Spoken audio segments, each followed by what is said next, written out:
Nick Caserio and DeMeco Ryans address the media as the Texans make moves to improve the roster. Let's make a couple of things clear, and we need to ask this question. I think it's fair. Is Nick Caserio good at this? Let's go inside the locker room. Yeah.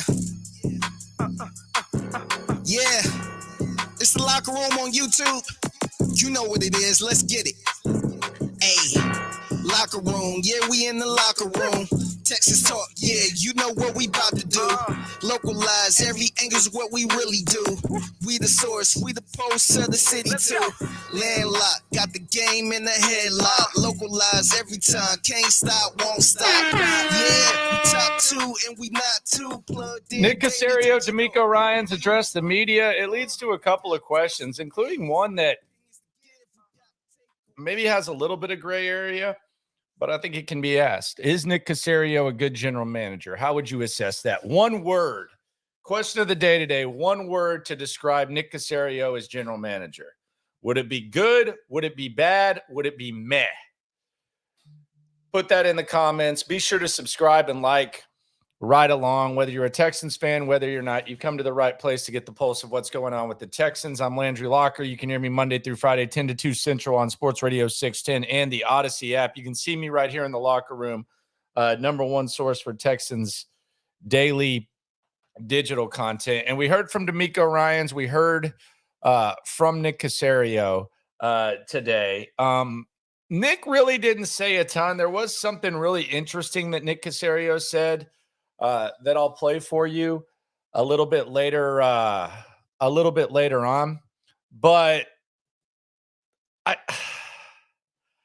listened to Nick, and I look at what Nick Caserio has done. I look at what he inherited, and I think you do need to inherit, and I think you do need to mention the situation that he inherited, while also giving him credit for handling the most important decision the right way, trading Deshaun Watson and acquiring what he did for Deshaun Watson during that whole ordeal.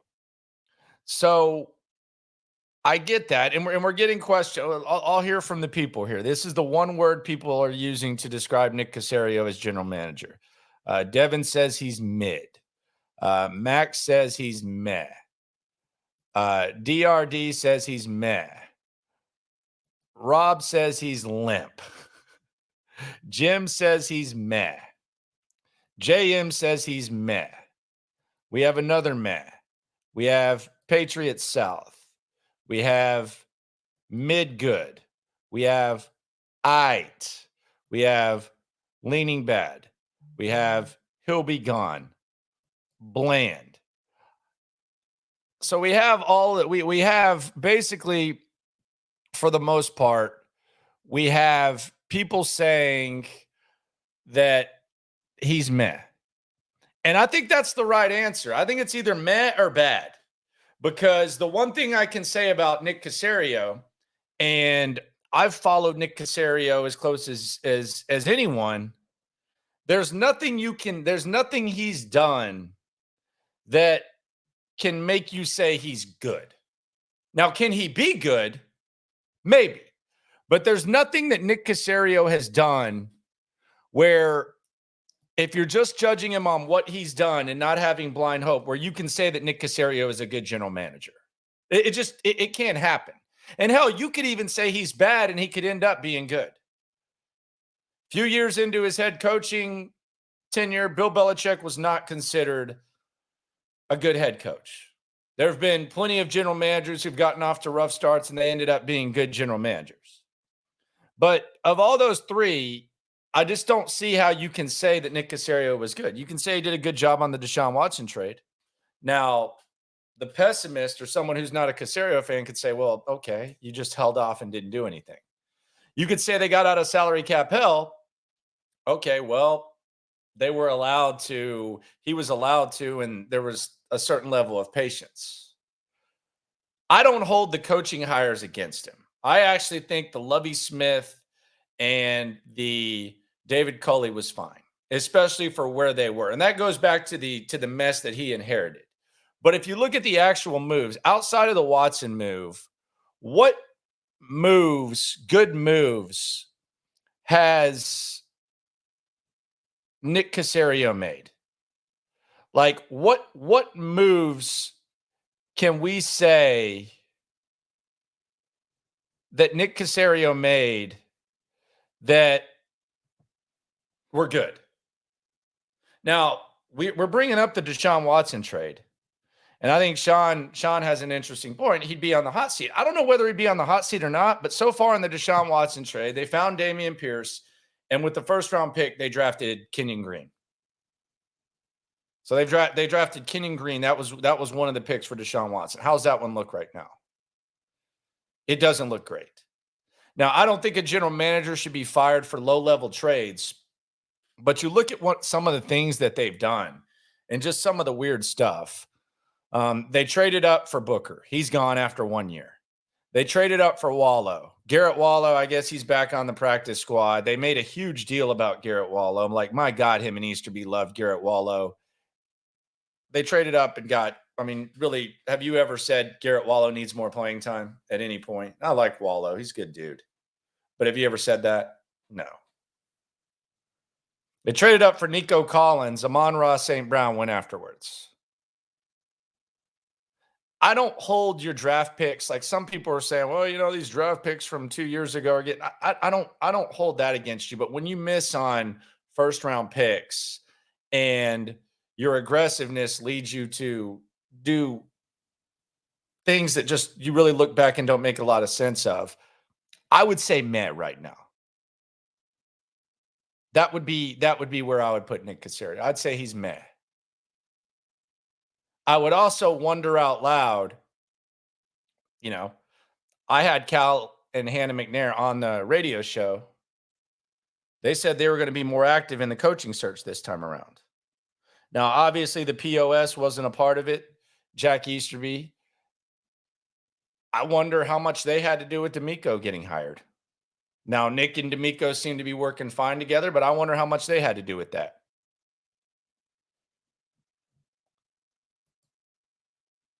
Don't know. But I think at this point, meh is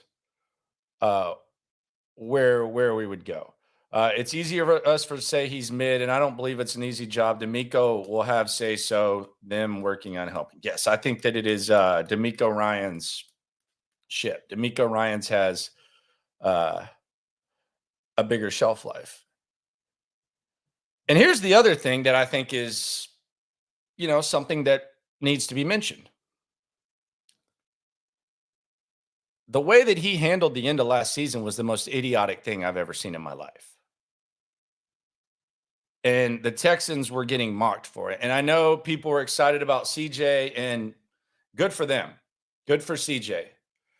But losing the number one pick because a guy who was supposed to be one of your culture guys wants to get traded and he steps on the field in week 17, Brandon Cooks, and he's the best player on the field. I said it at the time. I said, how is this guy active?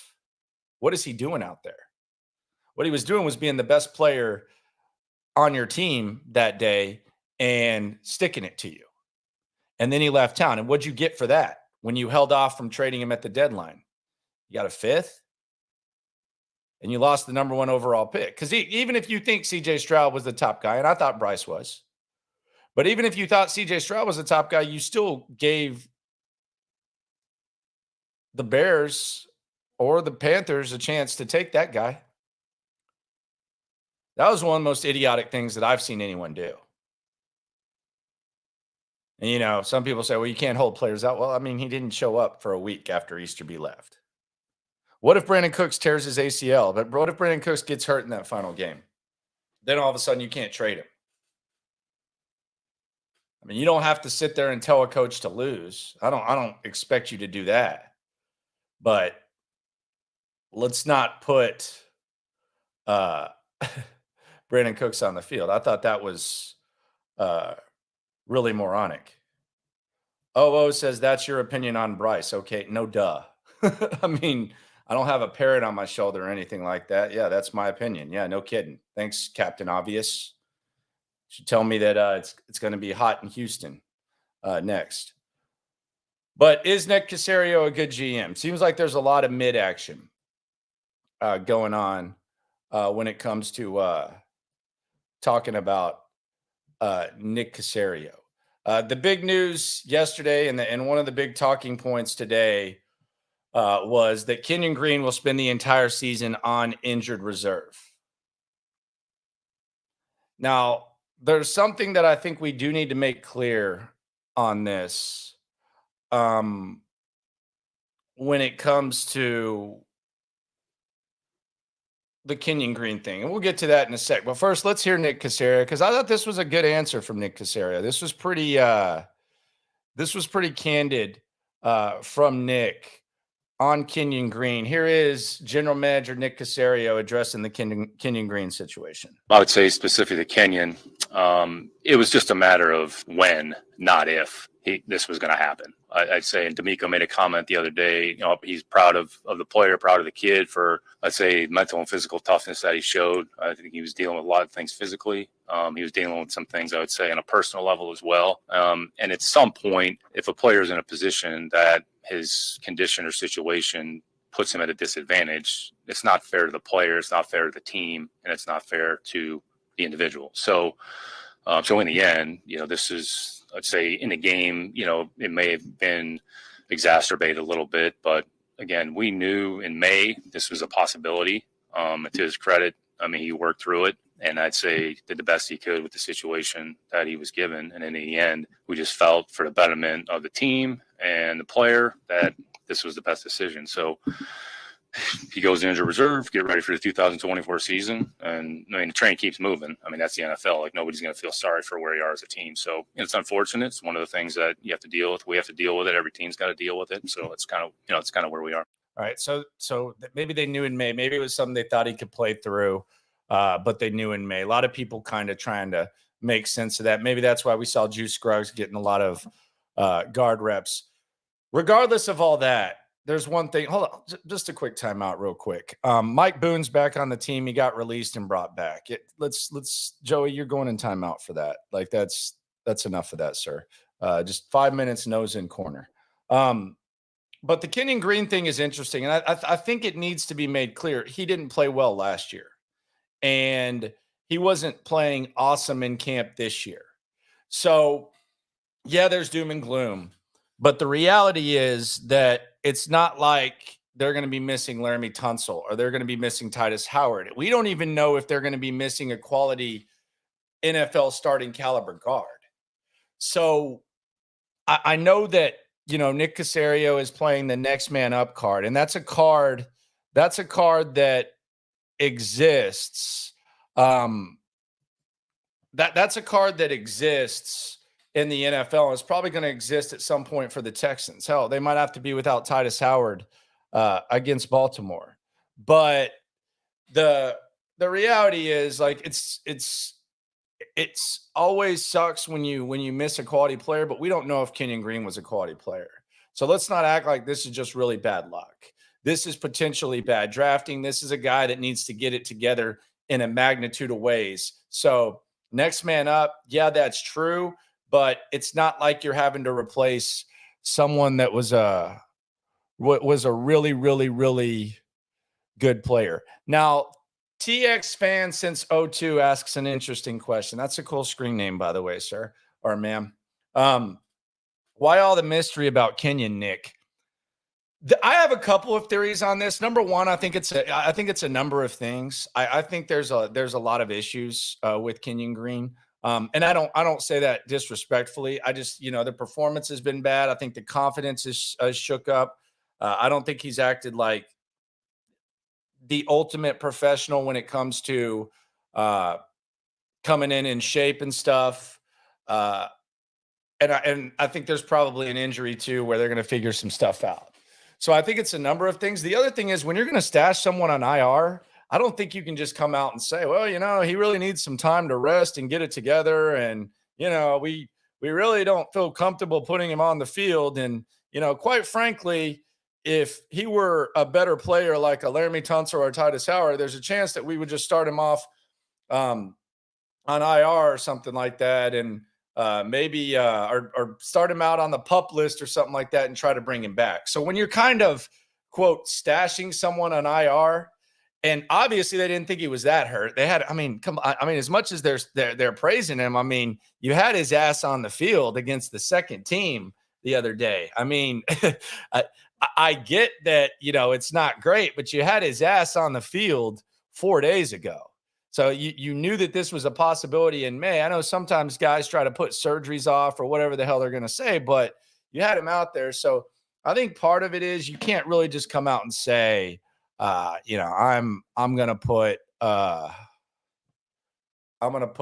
this guy on IR. So I think that's a little bit. And I also think there's a lot of issues, and they have a certain sensitivity when it comes to that. I am Booger says, not going to lie, Caserio's handling of the O-line this offseason has me wondering if he's the guy. The interior offensive line handling. Now, you have bad luck with Juice Scruggs. We don't know what's up with Kenyon Green. You have good tackles, and then we'll see how Shaq Mason looks.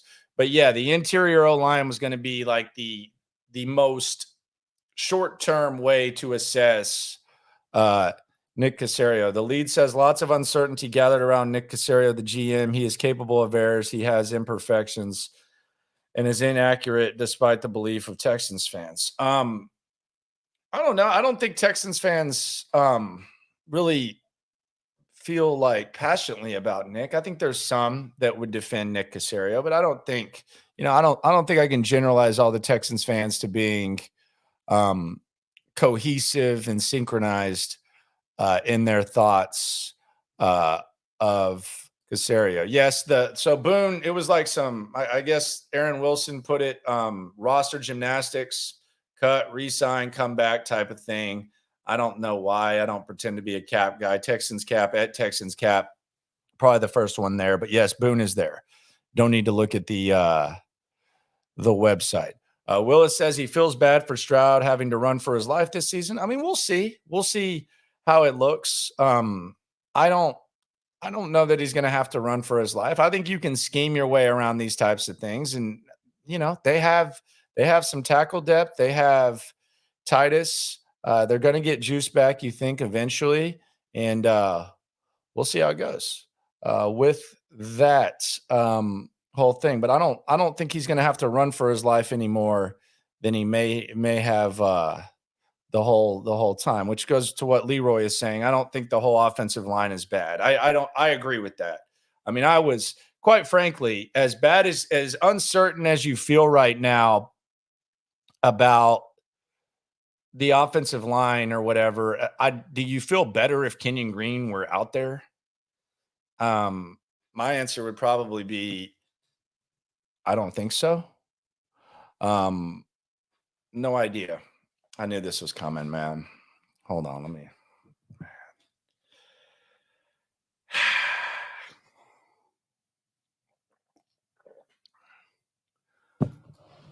So Goyo says the offensive line needs to get it together quick. We don't want Stroud to end up like David Carr. David Carr sucked.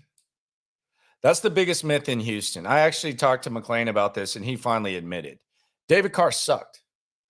He was immature. He was the last guy to show up. He was the first guy to leave. He had his dad at every freaking practice. He was a little bit arrogant, and a lot of people say he didn't work very hard. He sucked. I know, and by the way, the offensive line got better the next year. He had one bad year, and quite frankly, he was holding on to the rock a lot of the time. Maybe if he would have watched more tape, then that would have helped. But David Carr sucked. Like, we talk about David Carr like he was destined to be Peyton Manning or something. He sucked. A lot of quarterbacks taken in the top 10, they end up not being good. David Carr was one of those guys. There's plenty of quarterbacks who get roughed up their first year and they end up being fine. You saw it with Joe Burrow. Mahomes had a bad O-line for a while.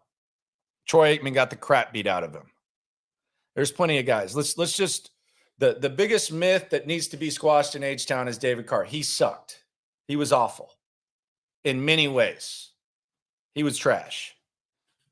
So let's just get rid of that garbage, David Carr. He wasn't good. Sorry. I know that's like the thing that gets repeated the most. You can ask McClain. McClain will tell you now too. He wasn't good. They should have taken Julius Peppers. He wasn't good. We talk about him like he was some sort of victim. Like the backups who came in there weren't immediately better. It's trash. Yeah, Sage was better. Sage was better. Everyone was there. Good looking dude. I agree with you, Thomas. No doubt. Kill for the David Carr looks. Good looking dude. Pause. But yeah, he was trash. He was terrible. Nick Caserio said something that I thought was I thought this was interesting. I don't really know what to make of this. This might set some people off. It set my co-host John Lopez off.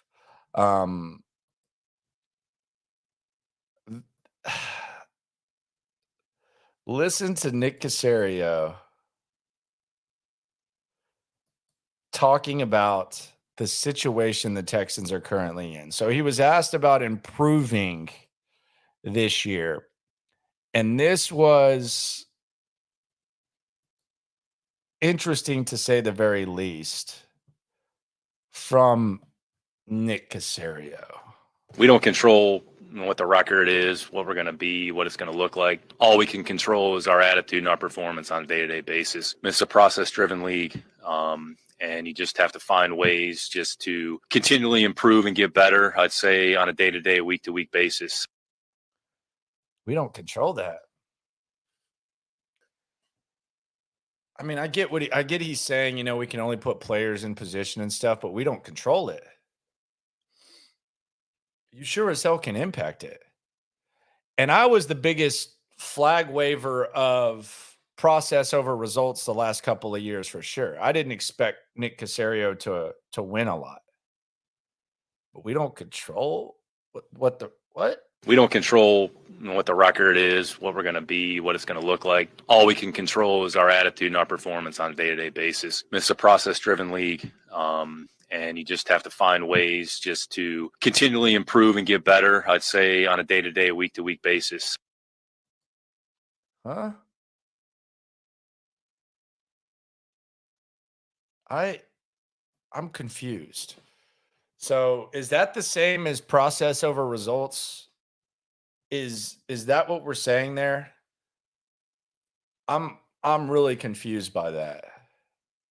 You have some control over it. You could help. You could definitely help the situation. Draft the best players possible. Like, is that just like we roll the ball out there and figure it out? I don't know. That one was kind of weird to me. I don't know how you defend that, even if you're a Nick guy. You don't control the record. Okay. I mean, I know that there's a lot of like depth to Caserio, and I know there's a lot of things that he says where, sometimes it comes across as smart. I don't know. We don't control what the record is, what we're going to be, what it's going to look like. All we can control is our attitude and our performance on a day-to-day basis. It's a process-driven league, and you just have to find ways just to continually improve and get better, I'd say, on a day-to-day, week-to-week basis. Keener says, I think he's saying they don't control the outcome, but they control the micro. And if they do enough micro, the outcomes will come. But I guess. I don't know. Lopez said, and Tyler Milner brought this up, and I tried to stop him from saying it. Shout out to T. Millie. Sounds like something Easterby would say.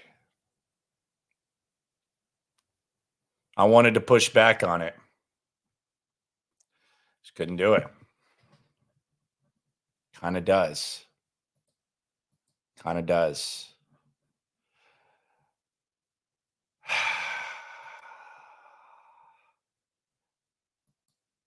Kind of does, man. Oh, Nick. That was a bad one. because we're not in, like, can we agree, like, no matter what you feel, and I think I agree with a lot of the Knicks supporters, but I think the problem with the way that people talk sometimes now, especially online and stuff, is it's sometimes it has to be all or nothing, or sometimes it's like you're either 100% with this guy or you're 100% against this guy. And I think there is a gray area. So I do understand what Nick Caserio inherited, and I do understand, that you're not gonna draft perfectly. You're not gonna do certain stuff, but we don't control that. I don't know what that means. We definitely need to get the games rolling. This is 100% true. No doubt. Got to do that. Jay says I need to up my Astros hat game a bit more, homie. I ain't worried about all that, sir. Ain't worried about no hat game. I got a baby crying. Got couple of obligations in the broadcast game. I ain't worried about the hat club, man. I'll hit lids occasionally, but I'm not really in all that type of stuff, but I do appreciate a fresh hat. 713 Sports told me that too. And I got to tell you, some of his hats, some of them are fresh, but some of them I'm kind of like, Ruben, brother, what are you wearing? So some of the stuff, Ruben will send me like a picture of his hat or something like that. I love Ruben, by the way. Shout out to 713 Sports. Man, some of those hats he sends me, I feel like I need to go get $20 worth of gas and buy that on the way out. Looks like it belongs right on the rack in front of the tall boys. Like, how when you go to the gas station and you maybe getting you like a little tall boy or something like that, like a tall 24 ounce or 2 for $3.50 or whatever. Hey, let me get 20 on the pump, and you look up, you're like, oh damn, there's the Rillos. Oh, okay. Oh, damn, they got vapes here. Disposies, okay. Oh, look at that hat. What the hell is that? Who the hell wears that? Sometimes that's what I feel like Ruben. Sometimes I feel like that's what Ruben does. See, Jay, you got him in the game. See? Sometimes he hits. You got to admit, sometimes he misses. Sometimes he misses. We got to know that. Be sure to like the video, by the way. Go back and like the video. Even Jay. Come on, Jay.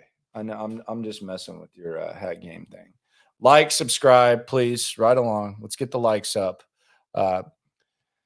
Get the weight up.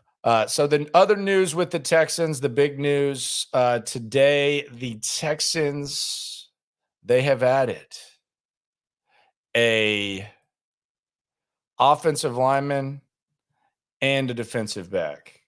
Nick Broker and DB Alex Austin. They got those guys off of waivers. So they went with the DB and the guard. Now, Broker was, I think, a second-team All-American for Lane Kiffin at Ole Miss.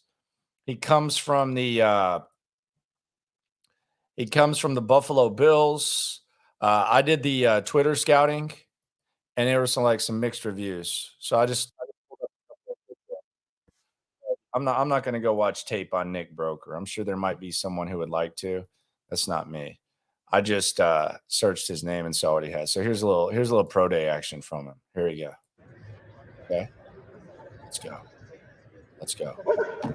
Okay. Now the guy might have been 120 pounds lighter. Very possible. Hey, okay. Let's go. Let's eat. There you go. He allowed one pressure in 50 snaps during the preseason. Now that's the good news. Texans cap had to buzzkill me though, and he had to show me something else. Here's the other one, and this one's a real game. This was this preseason, so I guess I'm assuming this was the one pressure he allowed in his 50 snaps. Here's Nick Broker here. I think he's right here. You'll see him. Might as well play some juvenile here. Back that ass up. Back that ass up. Call me Big Daddy. Back that ass up. Look at that. Look at him skipping back. Look at him just skipping back. Who's you playing with? Back that ass up. So that's not pretty right there. So that's where we're at with him. You're on waivers for a reason. I mean, I thought that was one of the good things that Caserio said. That was interesting.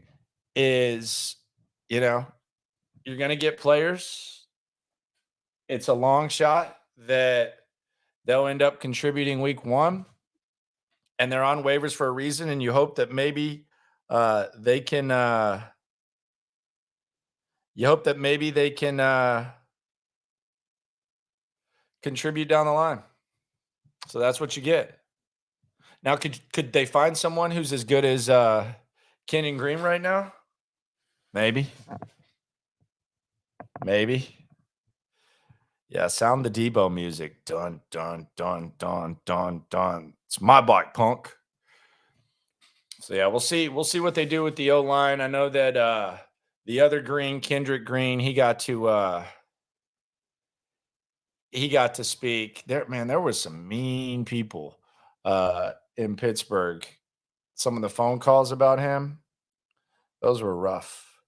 They were jumping on Kendrick Green like a damn trampoline. I won't pretend to know much about Alex Austin.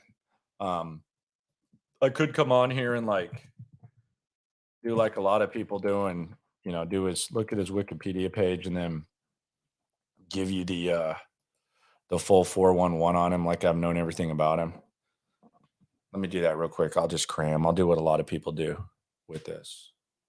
Oh, he is 6'1", 191 out of Oregon State. He was actually a 7th round pick this year. I had a 5th round grade on him. Actually, he was very active at Oregon State. I remember him in that USC game, and then the Oregon game. I think 2 years ago, he looked really good. He can move around. He might be able to contribute on special teams. Alex Austin, yeah, he's a good player for them. I don't know a damn thing about this guy. Maybe they liked him in the draft process. Caserio said that. Don't know a damn thing about this guy. So we'll see what goes on. My sources can confirm that Alex Austin was brought in by the Texans. My sources can confirm that. Yeah, Clint, I'm with you. The Stanford was good too. That's always funny when you talk to someone and they're acting like, and there's certain people who follow certain conferences, but we're talking about a 7th round safety and dudes like, oh yeah, man, I remember watching him against if it's a SEC guy, let's say it's someone from Mississippi State. Oh yeah, I remember on Thanksgiving when they were playing Ole Miss. I remember that. Yeah, that was they played a hell of a game. Now, this might be more relevant than the waivers, though. The practice squad. The practice squad is complete. So we're going to see some familiar faces here. We're going to see some familiar faces on the practice squad. We got Ty Zentner, who was the punter that filled in for Cam Johnston. Man, I know this sounds nerdy. I don't want to live in a world without Cam Johnston. He's a really good punter. Really good punter. I watch him every day. Don't act like I'm doing what I just made fun of, jackasses. Khalil Davis, I'm glad that they got him back. I could actually see Khalil Davis getting in games this year. He flashed. Seems like a little bit raw, but I like that. They can't quit Garrett Wallow, can they? Nick Caserio cannot quit Garrett Wallow. Heath Ledger type stuff. I wish I knew how to quit you. He cannot quit Garrett Wallow.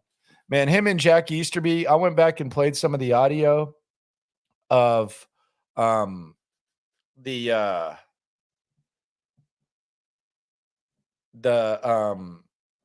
Wallow stuff. Man, that you would have thought that they were just revolutionizing the game, picking a guy who, is moving from safety to linebacker. The Wallow thing is crazy. And I like Garrett again. I got to say that again, but man, the Wallow, they love him. He's going to still be around. Steven Sims, I know a lot of people are happy about that one. I actually am too. He could end up perhaps getting on the field at some point. Dio, no comment. Derek Rivers, glad that he's on the practice squad instead of the active roster. I really didn't understand why they got rid of Jacob Martin for Derek Rivers, but the guy who had Jack Easterby moderate his funeral lives on. Jimmy Morrissey, backup center. Who knows? Maybe there's a situation where times get rough enough where Jimmy Morrissey is on the field. Who knows? Dalton Keene. A lot of people seem to like Dalton Keene, that fullback lead block type of joint. Now they like Beck.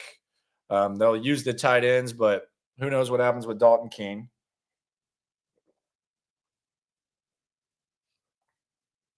Johnny Johnson. Okay. Yeah.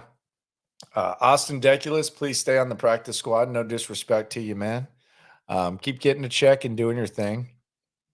But don't need to see that. James Harden asked if Deculus can go to guard. To what? Guard what? Want him guarding anything. I don't know what he's going to do. He's a man. I mean, I don't know what Deculus does. Jacoby Francis. Okay, we'll see what happens there. Ali Gay. All right. And then Brandon Hill. Really didn't see much from him, but that was one of those 7th-round picks from Pittsburgh. Now, I do remember him, though.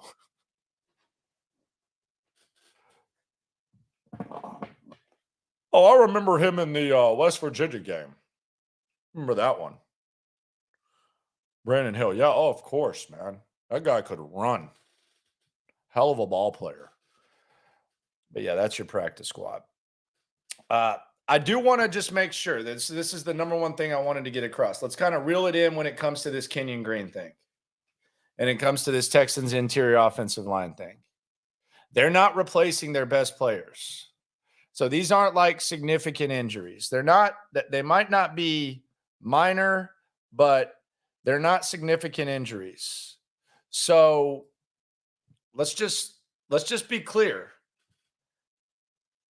This is not that tough of a break. You look around the division, the Colts don't have Jonathan Taylor because they've gone completely loony. Talk about that in a second.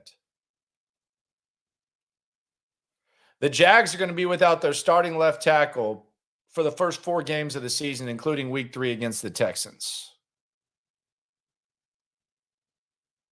And we don't know what's going to happen with Tennessee. So there's teams even in the division getting tougher breaks than what the Texans are dealing with. So I just want to make that clear. We'll see what goes on with that, but let's just make it clear. It's not the biggest thing. So we'll see what happens. And yes, best of luck to Kenyon Green. Hope he gets it going. I want to touch on this Indianapolis situation, the week 2 opponent.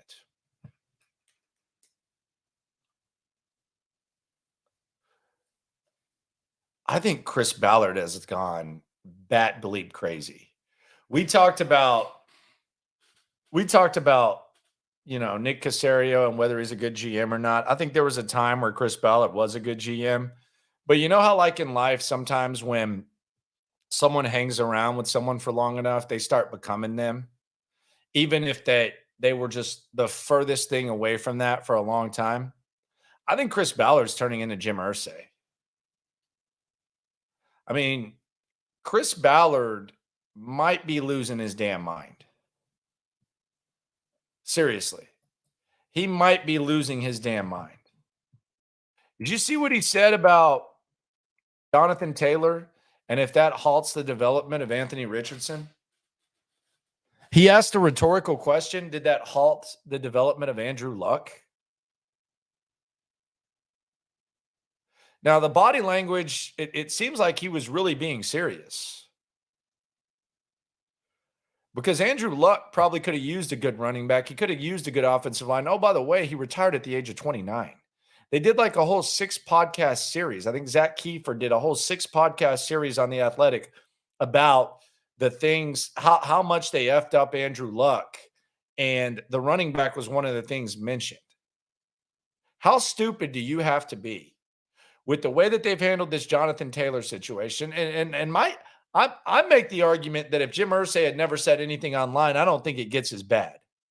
But he did, and then he made a big spectacle about it. And then apparently they asked for Jalen Waddle in a trade. Reports are that they asked for Jalen Waddle in a trade for Jonathan Taylor, which is absolutely insane too. I don't know who's on those phone calls. Is that Chris Ballard? Is that Jim Irsay? Is that both of them? Does it really matter? Are they the same effing guy now? I don't know. I'll let you decide, but that's ridiculous. You think Indianapolis Colts fans want to hear you go up there and say, act like there was no like situation, especially with the running back, that halted the development of Andrew Luck? He might be losing his damn mind. And that's a good thing for the Texans,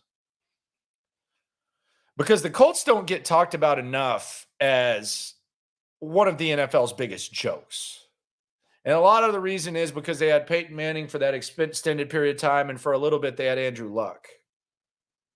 But I heard on decent authority, and again, I'm not like a newsbreaker, that there are quarterbacks in this year's draft that didn't want to play for the Indianapolis Colts.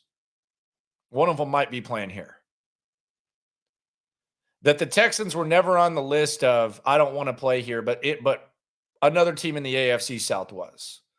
I doubt that players are saying they don't want to play for Mike Vrabel. This was when the Irsay stuff was going on. Heard it on pretty good authority that there was a quarterback that did not want to play for the Indianapolis Colts.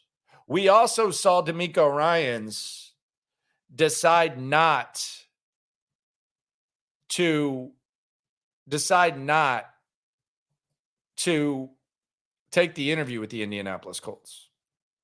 Now, obviously, Houston means a little bit more to him, but not even take the interview. I mean, he took other interviews. He took the interview with Denver. He took other interviews. Like, the Texans weren't the only place where DeMeco interviewed. I mean, if I was a quarterback, I would not want to go play for Jim Irsay. You think Jim Irsay is all of a sudden going to get smarter in 10 years? I mean, when he was on the McAfee show earlier this year, like, Pat McAfee was trying to babysit him and guide him through the interview, and he screwed up and slipped up on there. Now Chris Ballard's going up there mentioning Andrew Luck. And the other thing is this, like, I don't want to get into the Anthony Richardson conversation. We've had that too much. So however you feel about him, you feel about him, whatever, that's cool. Even the ultimate Anthony Richardson optimist, I can say with a straight face that comparing what Andrew Luck was coming out to what Anthony Richardson is right now is stupid. Like, they were talking about Andrew Luck being the number one pick in the draft after one season at Stanford. Like, that was a suck for luck. Remember suck for luck, the tanking? Anthony Richardson, whatever you want to say, like, kind of a project. So, like, even describing those guys is strange. I comparing them, it's laughable. It's weird. But it's good because, again, we like to localize it. And a Colts dumpster fire, much like everyone in the AFC South has benefited from the recent Texans dumpster fire, would be a good thing. But I think Chris Ballard has lost his damn mind. I don't know if he's just hating life. I don't know if it's just Irsay's rubbed off on him, but that's embarrassing to say something that stupid. Absolutely stupid. Ridiculous. We'll see what happens, though. We'll see what happens. Jeffrey has a good suggestion. Go ahead and smash the like button. Be sure to do that. Do me a favor. Jeffrey, appreciate you for that. Herman is asking, what's the real scoop on Desmond King? I don't know. I was pretty disappointed that the media didn't ask Caserio about it. I thought that was weird. There were a lot of questions for Caserio. There wasn't any question about Desmond King. There was like, well, how do you feel about your secondary? They suck. Like, what do you want him to say? But I would have, like, if I had, and I had somewhere to be, obviously, but hey, what went into cutting Desmond King? Like the biggest surprise cut probably would have come up, but didn't. But no, I think they like Tavier Thomas. I think they like some of these young corners, and I think they like Tank Dell returning punts. So that's what I think happened. The Boone release freaked me out. Yeah, it freaked you out, but he's fine. He's not going anywhere. Mike Boone is still on the team. Roster gymnastics, I think, is how Aaron Wilson described that. By the way, speaking of Aaron Wilson, Diana Rossini today reported that the Texans were getting calls on Davis Mills and Case Keenum, and they're going to stay put. I think that's the right decision. I think having a backup quarterback on his rookie deal like Davis Mills and having an emergency guy like Case Keenum is the right decision. So I agree with that. I know Aaron said it like in April or something, and right after Diana put it out, he put it out and like re-emphasized it, which was kind of weird. But it's obviously different now as opposed to back then, right? Because you've gone through a whole offseason. It's apparent that Stroud is your QB1. You've seen Davis have a pretty good preseason, so I think it's a little bit different. I mean, I don't. That was interesting, but yeah, that's what Diana said of The Athletic, and then A-Dub had said it a few months ago, and then said it an hour after Diana. Reporters are crazy. Logan said, did they address the O-line through waivers today? Yes, sir, they did. That's probably something you could Google, check out. Steven, appreciate you for coming through, Logan. Steven says, when you're building an organization from scratch, and don't kid yourself, the Texans have been devoid of talent in all areas. What are you saying? Okay. D Rocky Do, how is Brevin Jordan still on the 53? I don't know, man. Not only is he on, he was interviewed today. He seems pretty giddy. He was on the damn field. I know CJ mentioned him in the offseason. I thought that was kind of interesting. But yeah, he's on the 53. Alex says a bunch of what ifs. I'm willing to look past all this if Nick can turn the franchise around. Yeah, I mean, I don't like if the franchise turns around, I don't think anyone's going to be sitting here like saying, oh, damn, why didn't Kenyon Green work out? I would agree with that, sir. Or ma'am. It's a unisex name, Alex. Calvin McCarver, biggest weakness on the team is offensive line. Go get quality offensive linemen. That sounds, I mean, they invested a lot in these guys. So, I mean, that they're obviously trying. It's not like they've neglected it. It hasn't been neglected.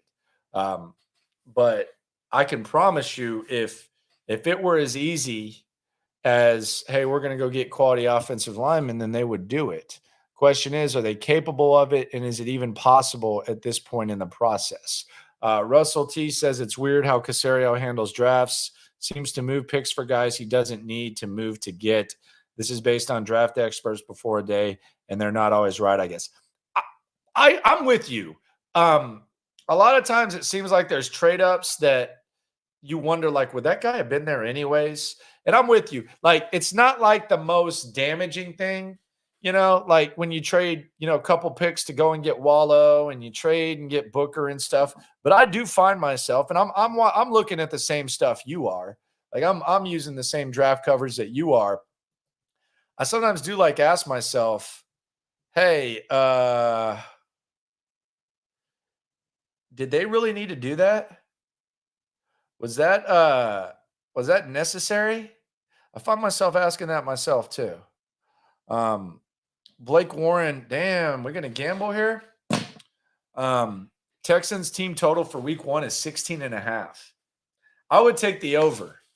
I would actually take the over in that, because it goes back to my theory of why I think Baltimore is the right opponent for them. Now, I don't know how much Baltimore is going to score. Like, I'm not sitting here saying, take Texans on the money line, but, and obviously CJ is going to have some struggles, but I mean, 16 and a half, and you have all this time to prepare for them. And the other thing is this, Baltimore has no idea what the Texans offense is going to look like. They haven't shown a lot in the preseason.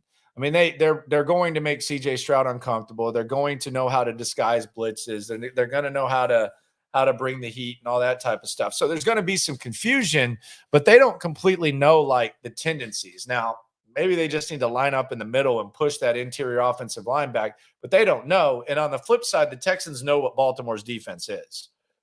They know their tendencies. They know their system. They know the strong majority of their players. So, yeah, 16 and a half seems like a fun bet to take. I mean, it might be better than betting the 10. I would sprinkle a little bit on that. I'd probably sprinkle a little 5-0 or something like that for Baltimore. Zombie seems optimistic. Baltimore fans say the defense isn't as hard as people make it out to be. Who knows? I don't know. And the Ravens total is 27.5. That's a lot of points. I actually think the Texans defense is going to be better than people give it credit for. I don't know how good the offense is going to be. I think Baltimore has a really good defense, despite what my man Zombie said. But 16.5, I mean, that's 2 touchdowns and a field goal.